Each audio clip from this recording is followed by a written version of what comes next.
Assalomu alaykum sevimli kanalar. Assalomu alaykum küçük dostlar.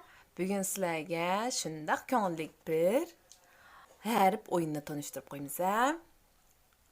Bugun harf bilan bir o'yin o'ynaymiz. Buningda kerakli materiallar 4 dona stakan bor. Biz qog'oz stakan qo'llandik. Agar qog'oz stakanlar bo'lmasa, ichi ko'rinmaydigan piyolalar yoki o'yinchiq stakanlarni qo'llansanglar bo'ldi. Endi bu 4 dona stakanning ichidagi birsida İşçiге A harfini yazdık biz. Bugün A harfi oyunu oynayacağımız için. A harfini yazdık. Endi bunun qaysi stakan ekanligini başlangıçta köstüp koymayız. Endi bunu aralashtirib o'tamiz. Ahırda bu qaysi stakanda A harfi bor deb qarshi tarafdan tepishni talab qilamiz. Topolmaganda qarshi tarafdan biz şu A harfi bilan boshlangan so'zdan ikkini deb berishni talab qilamiz.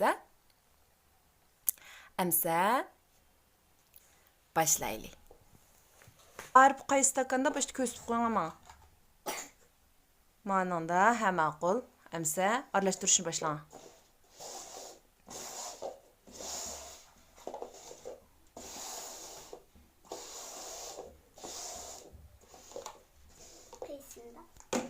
Mananda. Tapdım. Endi siz muşu A harfi bilan boshlangan so'zdan ikkin deb bering. Bildim. A harfi bilan. Alma.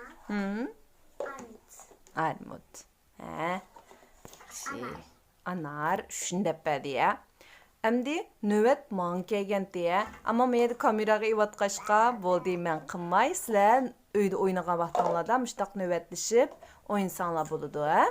Benim evde bir küçük okan var. Amsa, xo'shlashamdiq. Hoş. Allohga emanet. Allah'a emanet.